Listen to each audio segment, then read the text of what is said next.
with me. Welcome back to another episode of Rocks with Me. It's your girl Roxy, and I have my first guest of 2024, which is someone I just recently met, but we just clicked to the point where it's like we've known each other for years. Meet Karla. Hi. My first podcast. That's exciting. It is. It is exciting and nerve-wracking, but It'll be good. it'll be fun. So Karla is a licensed cosmetologist. Cosmetologist. She has 17 years of experience as a makeup artist, 5 times certified through SA Lauder, glam queen, fashionista, mental health advocate. She's a mother of 5, and she's an entrepreneur. So she's a boss baddie. Thank you so much for wanting to come on the podcast. Your words are humbling. Thank you. I wasn't always a baddie, but we're getting there. We're getting there. So I think I found you through either Facebook or Instagram. I think you posted on Facebook and then you put your Instagram, and I went to your Instagram. A lot of people do find me through Facebook, which is weird because I'm not a Facebook person. I hardly get on it. It's really just for marketing purposes. I'm an Insta baddie. I'm just kidding. She has 2 Instagram accounts. One is the Glam with Karla, right? Glam Time with Karla. Oh, Glam Time with Karla. And then the other one's for your nails. Right. And it's Glam Time with Karla Nails. So you can follow her on both. So I'm very particular with my hair. She's heard my horror stories, but what's funny is she even made fun of it when she was doing my hair. I try to be like the most organic and transparent as I can, which is crazy because if you knew me 2 years, 4 years back, I was a hot mess. Before therapy, Karla was a mess. She would have not been joking around. So this is huge because this just shows how mental health, like, it's kind of one of those hidden taboo things that a lot of people experience, but not a lot of people are aware of. And if she had not shared her story with me, I wouldn't have known. And it's crazy because I don't know if it's because I'm a Gemini, but people feel very comfortable with me. And I'm very open about it. And we'll get into it, right? We'll get into everything. But the first thing that I told myself when I went into treatment was like, God, if you get me out of this, I will make sure I use my platform, my life to help other people. This is my first big step besides my social media to reach other people. So, and I have listeners from Georgia to California, and one of my guests lives in Italy, Florence, Italy too. So you're gonna be heard, girl. I know. My mom was here last night. I'm like, girl, get ready, buckle up, because we're telling the story. She was like, okay. So, well, let's talk about your career wise, because I feel like you're the poster child for that quote that says, like, if you do what you love, you never work a day in your life. Yeah. I mean, it wasn't always that way. Right. Well, if we start off, my career started at 9. I had my first job at 9, child labor. I'm just kidding. My family owned bakeries. So since I was able to clean, which was probably like 7 or 8 or 9, can't remember the exact age, I was working.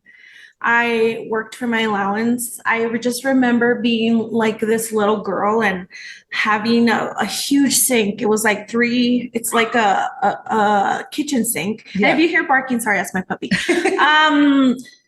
And just trays and trays, metal trays of where they would bake the bread, and I would have to scrape off, the leftovers and wash them, clean restrooms, and I would get my allowance. And I would save up money, which was bad because then I was allowed to go and destroy my hair without permission. She had her calling since she was young with messing with hair. But you also went into the medical field. Right. So the medical field was forced on me. So when I always knew I wanted to do beauty. Mm-hmm. So I did the bakery thing, and in high school, I was like, I'm going to be a teacher, And then they had a program where we would take care of children. of 3-year-old children. And I was like, Lord, I'm going to spank a child or cuss at one. I cannot do this. So that was off the table. So I remember being 17, the first time I asked my mom if I could do the tech program, which was for cosmetology. I mean, this is in 2002, you guys. Like, the beauty industry has changed so much in 20 years. Back then, you wouldn't make money. So she was like, no. She was like, no, you have to go into the medical field because everybody is sick and you'll always have job security. You know, coming from immigrant parents who became entrepreneurs, started from nothing. My grandparents opened up their bakery. They had no house. My mom tells me that her and her siblings, there was 5 of them, 4 brothers and her, would sleep close to the ovens to stay warm. So she wanted, better for us. And they all were successful. They all became business owners. So they wanted better for all of us, I'm sure, my cousins as well. So I was like, well, fine, I guess I have to do the medical field. And I also wanted to be an actress. I could kind of get that personality from you. Yeah, that's the creativeness in me. And I took theater and I won so many awards in high school, but I was too scared because my mom didn't let me do a lot of things, but it's okay. So then I graduated and I was a waitress. I worked 3 jobs and I was paying for school. And I started off with early childhood education the first semester, but then I went straight into medical. Mm-hmm. And then I stopped. I got married at 22. I married a man who had 3 kids and I helped him raise these kids. So I had to put work and myself aside. And I was a stay-at-home mom for, I want to say, the first 5 years. When I had my first son at 23, I went back to college and I went into the medical field again. And I was in between nursing and diagnostics, sonography, diagnostics, and ultrasounds. I was about to rank. Mm-hmm. I had like a 4.0 in college and I couldn't do it. I'm a big believer in the universe and I feel like everything aligns for you. Coincidentally, my childhood best friend at the time, her aunt worked for Estee Lauder companies. Okay. And told her, hey, do you know anyone who would want to join, work in the makeup field? And she's like, oh yeah, I have my friend Karla. And given I had been doing makeup on my friends for like prom and homecoming and high school, any chance I would get quinceañeras, like I would do it. Updos and everything. And I remember I'd always be the last one to get ready. But, and I always looked, can we cuss? No, right? Yeah, you could. I always looked like shit. But I loved seeing how they felt good, and that was fulfilling for me. Like, I didn't care about, like, I was like, I know how to do my makeup and my hair. I don't care. But they look good.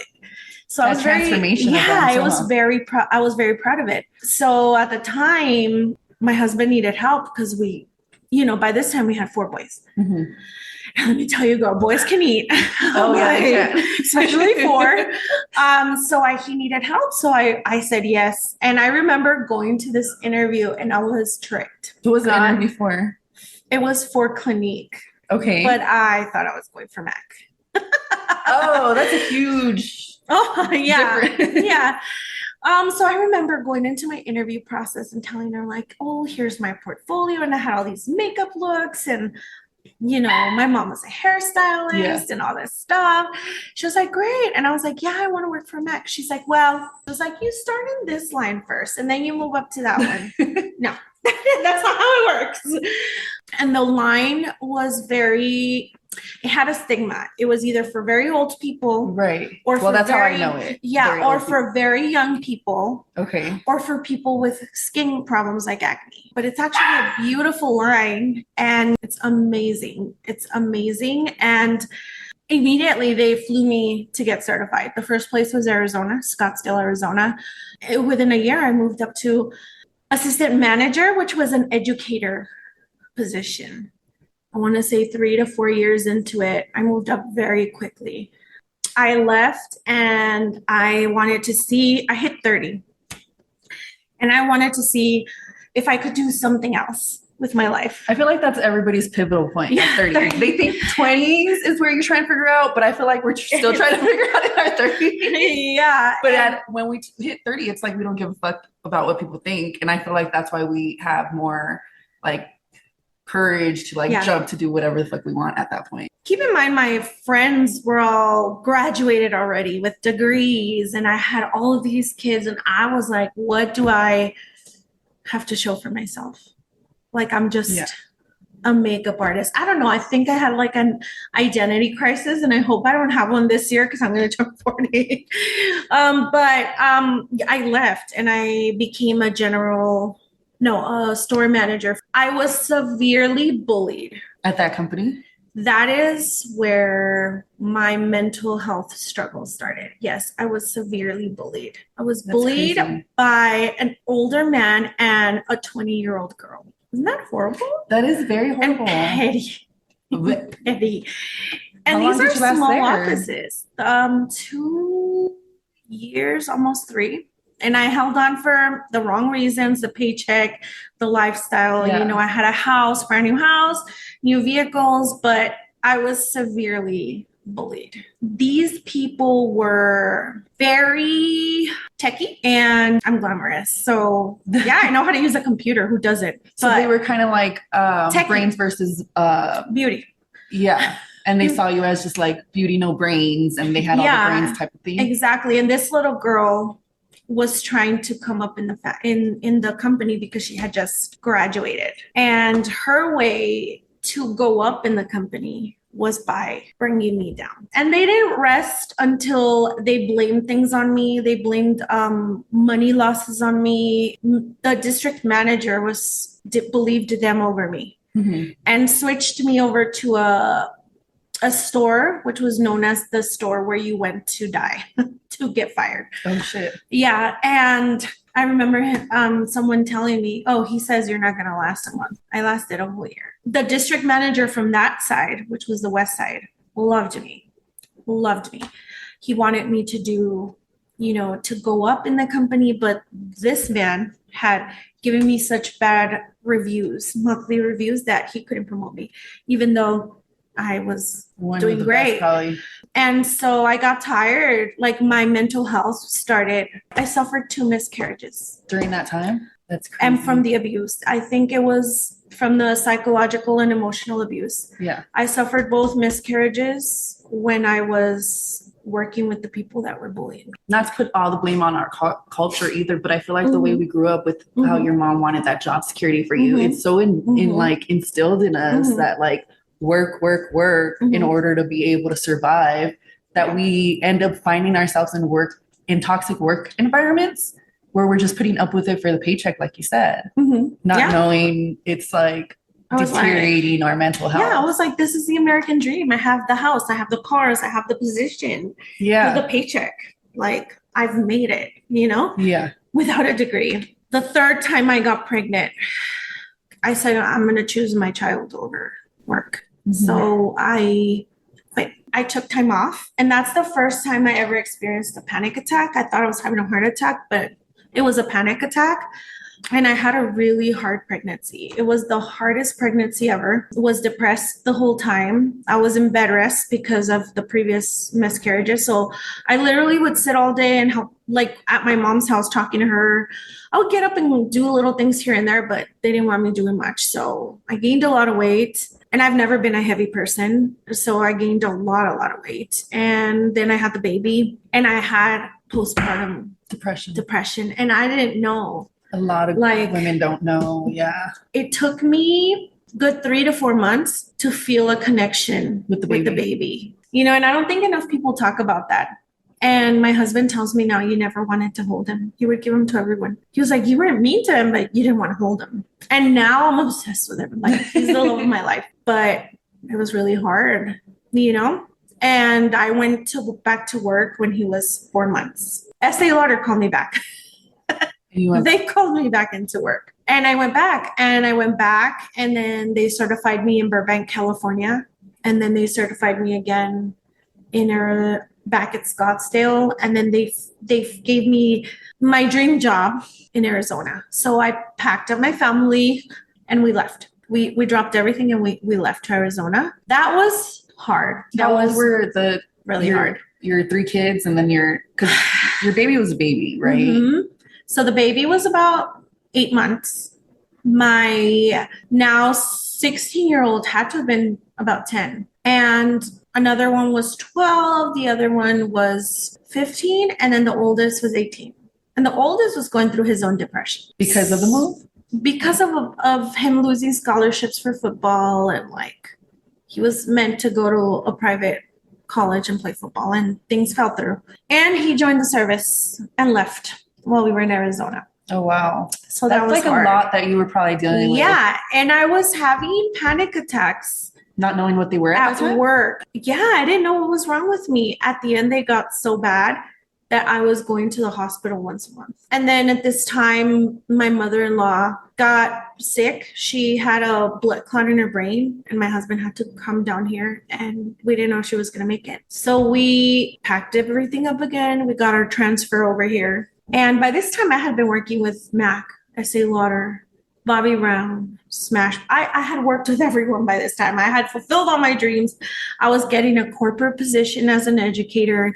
My territories were going to be Las Vegas, El Paso, Albuquerque, Las Cruces, and Tucson. I was going to get my company car, my phone, my iPad. I had made it. I had made it happen for myself. Yeah. And I was so excited. And my husband had, when I first married him, had a really good job in Dallas. And when my grandfather got sick, he dropped his good paying job to come so I could be here with my grandpa. And I told him, I don't know how long your mom's going to make it, but I want to be there. Right. And I want you to be there. So we did the same thing. I declined and I dropped everything and we moved back. And then, oh my God, it's going to get worse. I'm like, and then the shooting happened August 3rd. At the Walmart. And I was working at Dillard's. Which for those listening that don't know, so in El Paso, Texas, what year was it? 2019, right? If I'm not mistaken. I want to say. Because it was a year before COVID. So August 3rd, 2019, here in El Paso, Texas, is one of our high populated Walmarts because we're a border town. So people from Juarez come over, all that. It was a Saturday. Some kid from, I think he's from Dallas or something. From Plano, which is like the outskirts of Dallas, came out here. Drove out here, shot up the Walmart out here. And it was just, I remember that day because. Well, I think the scariest part was knowing that he had this like manifesto posted about how much he hated Hispanics, Mexicans, Latinos. Mexicans. So he wanted to pick the most Mexican place to come in. Yeah. You know, and it's not funny. I mean, we're trying to make laugh, but it's not funny. So this Walmart is in the middle of this populated like area, and across is the mall. No, yeah, literally right next to it. Yeah. Well, so the Dillard's is in that mall. Yeah, the men's Dillard's. And this event is something unheard of in El Paso, where when I was working at the time, I had to cover a shift. But on Saturdays, I would take my boys to Barnes & Noble's, which is on the other side. Yeah. So for some reason, the boys were at home and I was working. And everybody started getting the text alerts and calls and stuff like that and breaking news. And the first thought that everybody thought was the same thing. Like, it can't be someone from El Paso because of how El Paso people are. Although times have changed. But at that time. Yeah. And thinking like we're next to like this, like the world's like most dangerous city, Juarez, Chihuahua. And you would never hear anything like that at all. Yeah. So that day, the night before, I was up till 3 a.m. with severe anxiety and panic. And I kept waking my husband up. And in therapy, I talked about this because I felt like guilt. But I mean, how could a person like predict these things? Yeah. But predict these things. I didn't want to go to work. And I kept telling my husband, like, I feel like something bad's going to happen. I've always had really strong gut feelings. And I tell him I'm like borderline psychic. He was like, no, you're just anxious. You don't want to go to work. You hate your job. Because I was very miserable because I had gone from the top all the way back to square one. Mm-hmm. And the store manager was another toxic person. The management was toxic. In the morning, I was getting ready for work and I just could not shake this feeling that I didn't want to go to work. And he was like, just go. And we're driving. I remember past Yarborough. And I'm like, I don't want to go to work today. I don't want to go to work today. And he's like, babe, you have to go to work. Like, you can't call out. I remember I clocked in at 10. Okay. We had our meeting and it had to have lasted 10 minutes. I clocked out at 10:15 and I called him. I'm like, I need you to come pick me up. I think my sugar is low. My husband worked at the Dillards, both the men's and the women's. He was the dock manager. So Okay. he was going into work that day. And I remember he drove up to pick me up, to take me to Del Sol. Here thought I was having low blood sugar, but I was having a panic attack. And he's like, what's wrong? And we just see helicopters and cop cars. And I'm like, what is going on? And we drove off. We drove straight into Del Sol. And I remember getting off the car and, the doors opening, a doctor coming out saying we're going on lockdown. A cop push us in and lock the doors and locked us in. And at that point, you didn't know about I didn't know what was going on. Yeah. No. So they go and they're like, what's wrong? I'm like, I think I'm having low blood sugar. And they put me in a triage. I'm getting chills. I start getting messages from coworkers. We're going to die. They're shooting. We're going to die. My brother-in-law, my mom, my sister, your little sister's at the mall, my little sister Jasmine. And I'm like, what's going on? And I'm scared. And I'm asking the nurses, like, are we okay? What's going on? And they're like, there's an active shooter at the mall. Like, we don't know much, but we're safe here. And then the victims started coming in.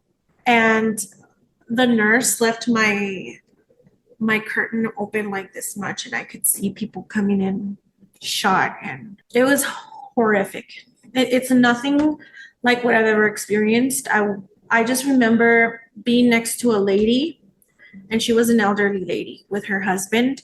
And what she said till this day haunts me. She said, I was at the register paying, and the cashier was young. He came and he shot her while he made eye contact with me and walked away. And she was crying and she was saying, why didn't he kill me? She was young. I've already lived. That haunts me till this day. Like, I cannot even imagine if I got traumatized just by hearing all these conversations and what I saw. I cannot imagine what these people went through. And that is what my therapist says opened up Pandora's box. For your mental health. Yes. Obviously, Dillard's offered counseling. They brought in counselors, and the counselor said, when you go through a traumatic event and you go into fight or flight, mm-hmm. For some people, within an hour or two, a day or two, you go back to normal, right? You regulate. And there's people that it takes 30 days. But if it goes over 30 days and you need additional more counseling, mine didn't go away. So I eventually had to seek treatment. And then COVID hit. And we all kind of started getting and everything. Laid off. But right before COVID hit, I started getting what you call intrusive thoughts. And I didn't know what they were at the time. I thought I was going crazy. Mm-hmm. Like, I remember being at Dillard's and wanting, saying, what if I just throw myself off the 3rd floor? And I would look down and be scared. And then I'd be scared to use the escalators. I'd be cutting boxes and saying, what if I chop off my hair or stab my eye with a scissor? Wow. Graphic. And my therapist tell me usually intrusive thoughts are either, very angry or aggressive by nature, mm-hmm. or disturbed. But it's your brain saying hey, trying to protect you. It's not like you're going to act on them. But at the time I thought I was going crazy. Yeah. So it's Thanksgiving. I was at my house. And I remember right before everyone got here, I had been looking online about these intrusive thoughts, and it said challenge them. And one of the intrusive thoughts I kept getting was either stabbing my husband with a knife. And that scared me even more. And I went into an even bigger. Like a spiral. Oh, yeah. Because I was like, what the am I doing? Yeah. So I couldn't concentrate. I was in a fog when everyone was there, and they left and I couldn't sleep. And again, it was 3 a.m. I don't know what it is with me with 3 a.m., but it was 3 a.m. And I told my husband, I'm leaving. And he's like, where are you going? And I'm like, I'm going to go to institutionalize myself. to a mental institution. I didn't know what it was called at the time. So that's what I told him. He's like, yeah, okay. Give him a kiss, and he rolled over. He didn't believe me. I went into every one of my children's rooms, said bye, and had my second to the oldest son take me, because he is, I think, emotionally the strongest, and I knew he would be fine. So he took me to UMC, and I'm like, I need you guys to lock me up. I remember saying that. And they were like, why? I'm like, because I think I'm suicidal. And they're like, well, have you made a plan? I'm like, no. And they're like, then how do you know you are? I'm like, because I'm having these thoughts and they're not normal. They're like, well, if you haven't made a plan to, do this, we really can't. They brushed you off. Yeah. But I was like, I'm not leaving. I'm like, I'm not leaving until you lock me up. I'll sit in the waiting area. I'm not leaving. Somebody from Emergence Healthcare Network come in and screen me. And she was so nice and kind of just started telling her everything. And she was like, okay, we're going to take you to the EOU, which is like, I think it's in-care patient facility. And so I went, and they took me through ambulance. My son went back home, and they put me in a room, and it was all white. It had a bed. It had no door. The door was open. It had one window, one chair, one cushion, and that's it. No TV, no nothing. It was empty. And I remember they told me, you're here with 4 other men. And I was sexually assaulted as a child. So that's a fear. I have a fear of men. It's gotten better, but it's still a fear. And I was like, I don't feel comfortable. So I told them I cannot be with them. I need to be separate. I'm scared. I've been molested as a child. I cannot be with them, especially without a door. So they kept me separate. My body was in such high alert and under so much stress that I couldn't sleep. They took me in to see a psychiatrist through Skype. And the first thing I told him is like, am I schizophrenic? Am I bipolar? Am I going crazy? And he was like, no. He's like, no, you're not crazy. I'm like, I feel so defeated and so weak. He's like, you're not weak. He's like, do you know people come here forced? You came here, but voluntarily. He's like, you're going to get better because you brought yourself. You want to get better. And so he just kind of like asked me all my history. And I told him, I was sexually assaulted as a child at 6 years old. I was molested by a cousin at 8, an older cousin. I was almost kidnapped at 11. I had a very abusive ex-boyfriend. He was like emotionally abusive. All this abuse. I miscarried twice. Like everything was coming out. Yeah. And so he was like, no, your mind it's shutting down. Like your mind, you've been suppressing so much that your mind, like the shooting was like, yeah, that's it. Like the cup of water spilled. Yeah. And now you can't undo that. He's like, your brain is forever changed. Looking back now, I think, well, I am predisposed to it. My grandmother suffered from anxiety and depression, but she was never diagnosed. But now, knowing what I know, and my sister's in the field, my older sister's in the field, we know she did. My mom definitely has depression and anxiety. So I'm predisposed as it is to that. But now looking back, I do feel like tying my tubes contributed more. I feel like some of it is hormonal, but a lot of it also is circumstantial. We went to group therapy, and I was like, well, why am I here then? Hearing how severe theirs were. And when they asked me, I told them I just have bad thoughts. They wanted to get rid of me after the 3rd day, but I asked to stay an extra day. So I stayed a total of 4 days. I started on medication on Zoloft, and I went home. They said what I have is like diabetes of the brain. So the brain's an organ, just like the pancreas. The pancreas stops making insulin. My brain isn't making serotonin. So I went home. We took it easy. COVID hit. The first month was torture on the medication. I lost 20 pounds in a month. I just had no appetite. Damn, I gained it back. The lockdown was hard for me because since I had been go, go, go all my life, I didn't know how to stay home. Neither did my husband. Yeah. On our days off, we'd be like, let's go to the mall. Let's go eat. Like we didn't want to be home. And I struggled so much with my depression. And then did you seek therapy at that point during COVID? Yeah, I was in therapy and I had to relive everything. starting with my dad leaving when I was 2. That inner child was doing some mad healing during that time. Oh my God. First, it was like a lot of hurt. Mhm. And then it was a lot of anger. Now now I look back and it doesn't affect me the way it did. I've processed it all, but I still didn't know what I wanted to do with my life. I was lost. I didn't know what I wanted to do with my life, what I wanted to be. Nothing. I didn't know what I was going to do. Because you were probably going through that identity crisis. Yeah. And I didn't know what route to take. And they called me again from Estee Lauder. And I said no. No. And it was hard because I love the makeup world, but I couldn't do it anymore. So then I started freelancing, but going from east to west was crazy during COVID. And so I did that for a year and a half. When was it that you knew like you wanted to go get certified as a cosmetologist? During therapy. I don't know how therapists like. No, but they ask you something completely different and you end up coming and saying something and you're just like, it's like a mind fuck almost. You're like, how did that come? Where was that in my subconscious mind? We were trying to figure out my plan for my life and I couldn't I started doing yoga for my mental health. Mm-hmm. Manifestation, saging, sound baths.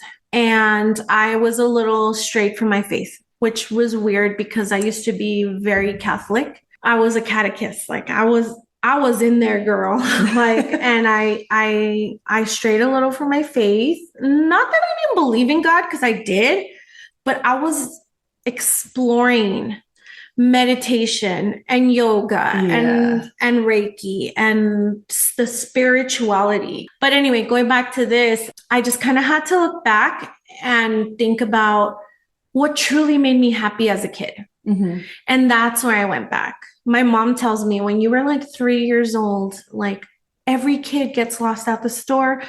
You find them in the toy section. I would always find you full of lipsticks with glasses. And back in the 80s, I was born in the 80s, they had those clip-on earrings, earrings, like the biggest glasses and like scarves and hats, like always.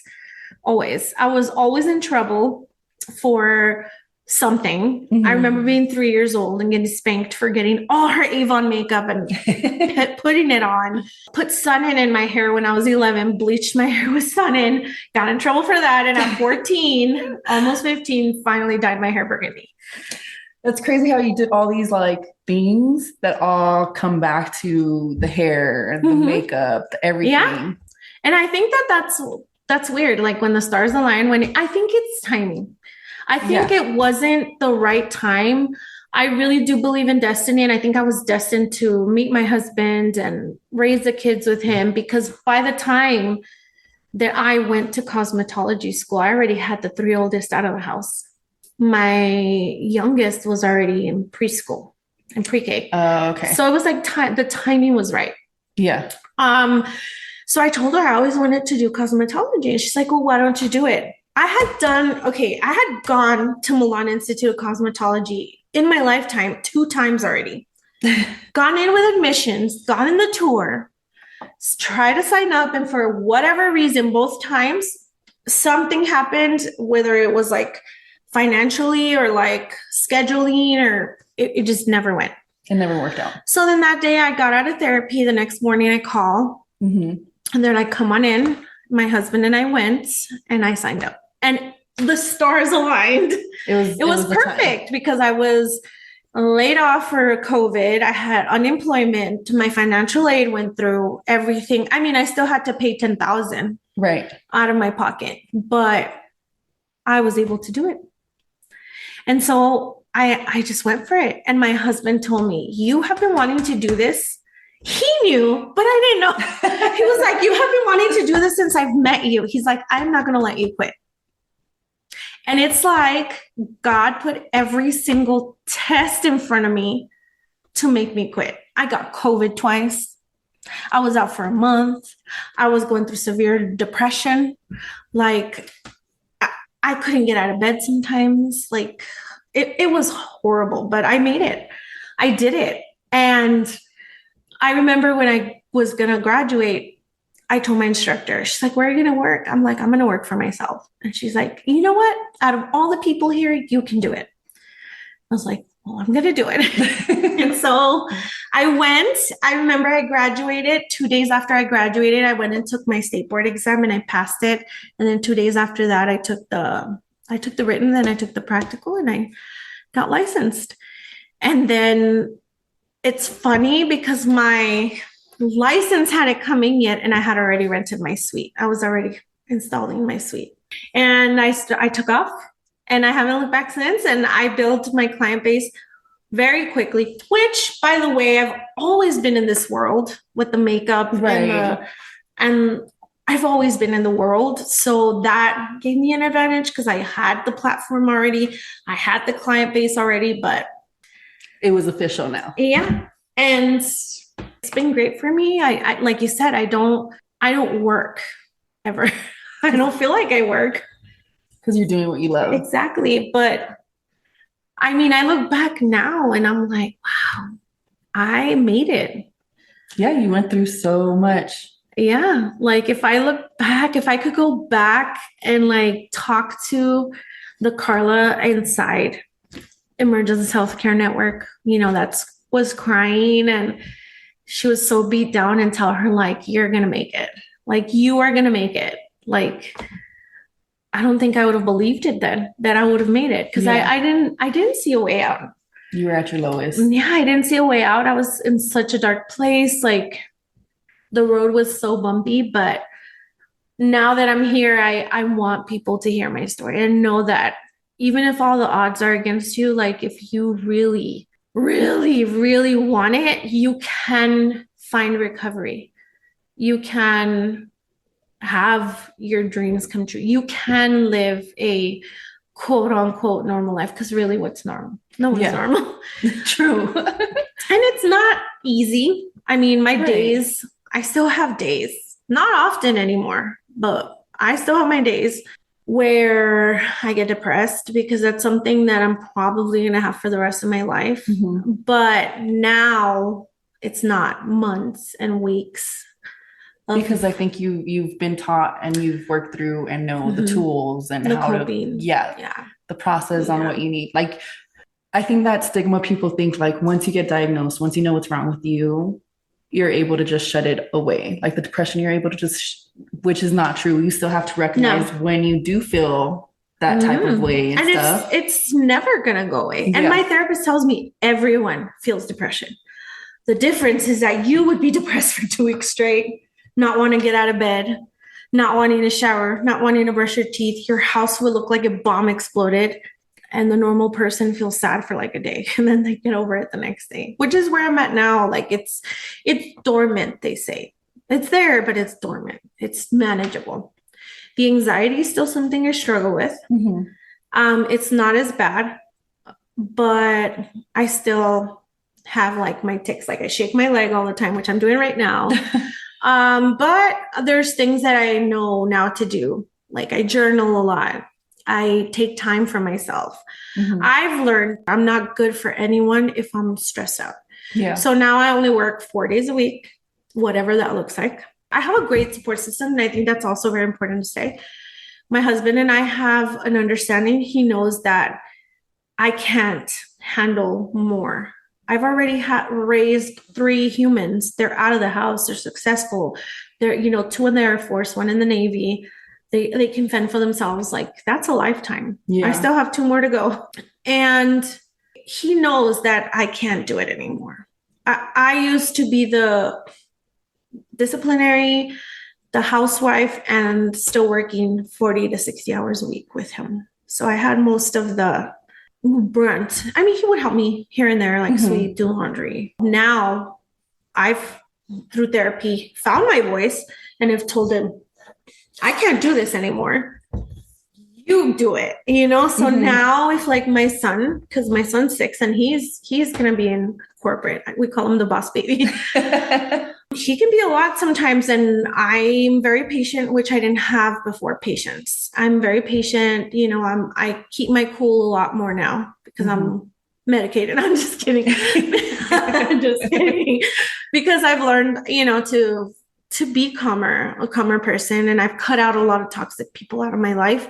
But when he's too much, I will tell my husband, you deal with him. Yeah. And I don't feel that mom guilt anymore, because before, if I said, you deal with him, I felt like, oh, what kind of mom am I? Like, the mom guilt. Oh, the mom guilt. It's another thing I learned through therapy, not to have mom guilt. Yeah, because we do need to take care of ourselves first to be able to take care of everybody else. Yeah, and I think in the Hispanic culture, we're taught to like, it's like the husband, the kids, if you have a job, the house and the job, and then you. I've had to learn what works for me, which is God, me, my husband, and my kids, my mom, my job, my sisters, and then the whole world. Because that's what works for you. Yes. And for everybody, it's going to look different. Of course. Yeah. It's just about them recognizing what they really need. And through all that, you finally recognize what you need. Mm-hmm. That's like hearing your story and everything where you could have just given up. Mm-hmm. And it took a lot of courage for you to admit yourself into the hospital saying, so hard. Yeah. But scary. That takes so much courage to do, to like, and I commend you for that, honestly, because that's just like, it gives hope for other people. Like the hardest part is probably like admitting something's wrong. Yeah. Instead of trying to pretend like, no, everything's fine. Yeah. And we have like a fire drill plan. My husband and I, if I ever spiral again, I've told him, lock me up. And now he recognizes it and says, because he didn't believe you at first, right? At first, it's like, no, I could never take you. Mm-hmm. But now he knows. And he's okay with it. Thank God. I'm doing great. I still have my hard days, but I mean, that's very real to me. I've told my mom, I've told my sisters, if I spiral, I'm going. 90% of my day is keeping myself regulated. It's a lot of work. And at first I used to cry. If I had a setback, I would take it so hard. But now, I mean, it comes easier to regulate yourself because it's like practice. But yeah, like I'm okay with going back if I have to, because it could save your life. Because I have like 2 podcast covers, one with my face and then one, the illustration where there's a bunch of lotus flowers. And that's what your story is. Literally, you're the lotus flower, because lotus flowers blossom even through mud. Mm-hmm. And you've got thrown so much mud at you throughout your lifetime. Mm-hmm. And look at, like, now you're very successful. You have a voice, you know what you want, and you keep going. Like, you're not stopping. You're unstoppable at this point. Yeah. And it's funny you say that I'm a lotus flower, because I love lotus flowers. Yeah, I love it. I want to get one tattooed. I paint lotus flowers. I love it. I'm really into like yoga and like all that stuff. My faith too. That's another good thing that I didn't bring up. Once I was able to regulate, I was able to go back to my faith and to, to have a better relationship, because I was like, God, why are you letting me go through this? I'm a good person. Like, why me? Why have I gone through all these things? Part of healing, I was a little angry, because I was like, come on, what 6-year-old deserves to be sexually assaulted? Like, no one. Yeah. Like, why would he let this happen to me? Like, why would he let my dad leave? Like, I was angry at God for a while. Now my relationship with God is great. Like, I now know that this wasn't his plan for me, but whatever, the enemy put in my path has only made me stronger and closer to God. So I feel like I used to regret a lot of things in my life and feel sorry for myself for a lot of things in my life, but now I don't. Now I know that this is a journey I'm on. Some things were put there by the enemy, like the abuse. I don't believe God would let any child go through that. I feel like God has saved me. God gave me the resources to find the courage to help myself. I mean, yeah, I do feel unstoppable. And I do feel like my mind is very powerful now, whereas to before I had a very victim mentality without knowing it. I had a lot of insecurities. with like friendships, like trusting people. Exactly. I was a people pleaser. I was a yes girl. And I am in a place in my life now where I feel like if you want to be a part of my life, you have to take the good and the bad, and you have to put effort into it. It can't be all me, because I built up a lot of friendships. Yeah. And you were doing all the maintaining and stuff. Yes, I was the one calling them, texting them, planning things, checking up on them. And I wouldn't get it back. And I would get my feelings so hurt because there's this like bullied little girl in elementary school living inside of me. Whereas to now, I have childhood friends, but I have new friends that put effort into the friendship, that call me, that text me, that send me funny stuff. Like, it shouldn't be hard. It should be like breathing. And that was nice, because with these friendships, I don't feel that insecurity of, are you mad at me? Yeah. Blah, blah, blah. If I say no to something, they say no is so hard for me. And I'm getting better at it, especially in my field.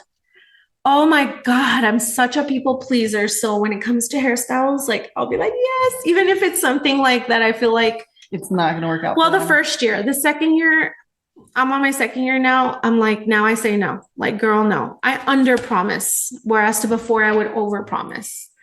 So now I tell you, like, girl, it's gonna get it here. And then I'm like, oh, look, it did better. Like, but no is a full sentence. And that took me a long time to realize. I said no to clients and canceled their appointments. And I know this sounds mean, but because I have to protect my mental health. Yeah. I have to protect myself, because I'm sick. At the end of the day, I'm sick. I'm disabled. I have a dog because of my disability. So I'm disabled. And that's something that I have to live with for the rest of my life. And people think like, well, you look fine. Yeah, but they don't know what's inside sometimes.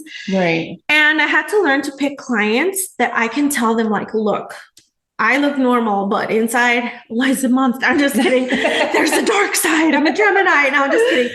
No, but tell them like, hey, you know what? If I cannot get out of bed because I wake up with depression, I will let you know. I'm sorry. I will cancel your appointment. I will reschedule you. The same way that I charge a cancellation fee, I pay my clients a cancellation fee, because I think it's only fair. So if I ever call you, Roxy, and say, hey, girl, I will not be able to do your hair. I will be sending you your cancellation fee back because I have to look out for myself. And I've had clients that have gotten pissed and they know I have depression. I had to learn to get clients that know my condition, understand my condition. And I get it. Not everyone is going to be able to have a job where they can get accommodated to their mental health. But luckily, since you're your own boss, I became my own boss and got my own career, because I knew that in therapy, I needed a job that I could be flexible with. Right. That I could, if I'm overwhelmed, take a step back. Yeah. And my clients are great. Oh, my clients are amazing. When I do have like an off day, and I have had them, and I posted like, hey, you know what? I'm taking a day off. Like, I don't feel good. People, they're so, are you okay? Is there anything I can do? I'm like, no, it's fine. I have a cold, but they think like I'm struggling, and they're just so kind. They're so kind. I'm so lucky. That's awesome. That now the universe is bringing you people that are good for your mind, body, and soul. Yeah. What advice do you have for people that do want to start their own business? Be very clear. Be very clear on what you want to do. So do your soul searching, take your time, be very clear, and have a roadmap. Know what you want to do and how you're going to get there. And be patient, because it comes to everyone at different ages. I wanted to be a hairstylist since I could remember, but I didn't do it till I was almost 40, till I was like 37. So be patient with yourself. Give yourself grace. Be clear. I always recommend therapy. I know people are like against therapy, or even a life coach. Get a life coach. I've done both. Right? I think it's great just to have a clear vision, and don't let anyone tell you can't do it. Because once you fix your mind, you can do it. I feel right now that if I really want something and I sit and I really concentrate on it, I will do it. Like there's nothing nothing stopping you at this no, point. if I want to be a millionaire, I know people think I'm crazy right now, but if I really wanted to be a millionaire, I know what my mind, the potential I have, I know I can do it, but I don't want to be a millionaire. More money, more problems. That's hilarious. I want my sanity. But no, yeah, like you can do anything. Mm-hmm. And I feel like that advice also goes to people who are going through their dark times. Because I was going to say, what advice do you have for the people that feel like they're at their lowest, their rock bottom at the moment? Don't be scared to ask for help. If you're local, don't be scared to ask for help. There's many resources. There's Emergence Healthcare Network, which is where I went. There's UMC. There's NAMI of El Paso. There's so many. There's a hotline. And if you ever need resources, please reach out to me at Glam Time with Karla, and I will gladly get you in contact with someone because there's so many resources. Mm-hmm. So many resources out there. It's just you're not taking alone. the first step in asking. There is so many people that I've helped just by listening to them, just by talking to them, pointing them into the right direction. I was actually going to start working with NAMI as a counselor. What is NAMI? It's their mental health resources here locally in El Paso. They work with a lot of youth. They work with inmates. They're just the biggest resource in El Paso for the public. So NAMI of El Paso, their Instagram. I do want to do motivational speaking and woman empowerment and eventually become a life coach myself. So that's something that's in the near future for me. But I mean, I want to help people. I said it the day I set foot in the hospital. I said, God, if you help me through this, I promise till the day I die, I'm going to help people and I'm going to help them however I can. So this is why I decided to do the podcast. It's really hard because family members could listen to this and be like, right. Whoa, things they didn't know, but I need to help people. We can't be ashamed of our stories because it does inspire other people that listen to it. And I feel like your story and this episode will inspire so many people taking that first step. And like, if they're at their lowest, to ask for help and not be ashamed to ask for help, because it's just, you could only go up from there. Yeah. And I think it's with anything. I remember the first time I miscarried, I posted it. And I had a close childhood friend say, how could you be posting this? I've had one too, and I can't talk about it. I'm like, because there's other people out there that have gone through this and they're probably feeling alone. I felt alone. Yeah. When I posted it, so many people reached out. People that I never even thought would reach out. And that's another thing. Like, we don't talk about it. Some people do have the courage to talk about their stories and stuff. But like, we know out of respect, some people don't have that in them to tell their story and they're kind of just behind. And that's totally fine too, for wherever you're at, like whether you want to share your story or whether you don't, it's okay. Yeah. It's their choice. Yeah. But it's the fact that they know that they're not alone in this is the most important part. Right. And I feel like also back in the day, I used to overshare. Because I had no boundaries. Now I have boundaries thanks to therapy. I remember when they were like, you need boundaries. What boundaries? What? But now I keep a lot of things close to my heart. I don't share a lot of things, but I share what's important. So I would share miscarriage. I would share my mental health battle because it's important. Yeah. But I'm not going to go blasting my husband online or something crazy like that. I probably wouldn't share if I got a house or a car anymore. Oh, yeah. But before I had no boundaries. Now I have some good ones, good ones in place. So I'm very careful about what I post. And also, like, I don't know if it's because I'm almost 40. I'll be 40 in 4 months, guys. But I don't care. Exactly. You don't care anymore. You start not caring. Yeah, I don't know if it's because I'm in such a good mental headspace and because I've really filtered out the toxic people And I really know who I am now. I've healed that little girl that was so insecure. So now if like someone tells me, you're a bitch, I hate you, you're fucking crazy, I'll be like, okay. And I'll walk away like, bye. I'll be like, are you okay? Yeah. As into where before I'd be like, what did I do? Why are they mad at me? And I'd be like in this loop of thoughts. What did I do? Why don't they like me? Like they have to like me. Oh, I have to get them something for them to like me. Like, no, it's not like that anymore. Now I'm like, if you want to say I'm crazy because I'm sharing that I was abused online or like a miscarriage, that's fine. You want to think I'm extra, I want attention, I don't care. I know who I am now. And it's very liberating. I bet. Yeah. So freeing. Like you feel, yes, a weight off your shoulders for sure. So if you're local in the El Paso area, I highly recommend Karla to be your hairstylist. I knew she was the one when she brought out the Little Mermaid brush. Oh my God, you're wearing it. Oh my God. You wore it for me, didn't you? I was like, I gotta wear the mermaids because she loves mermaids too. I love Ariel, but all mermaids, Starbucks mermaids, like just mermaids. Yes, so, the Little Mermaid brush is famous at my salon. Yeah. When I bring out Ariel, people know it's about to go down. Like my clients know. Oh shit, she took Ariel out. She's really getting down. I made the right choice when she brought out that Little Mermaid Ariel brush. I was like, okay. But I mean, Ariel would bring out a fork if we're being honest. Should I start using forks? Oh my God. What is it, a thingle hopper? Yeah, I'm going to start brushing my client's hair with forks. Bring it back out. Yeah. Okay, you ready? I'm going to start your blowout. I should. She also is really good with nails. She did my nails for my wedding. And she makes you she makes you feel so comfortable when you're in her chair. And I think that's the most important part. I work really hard on that.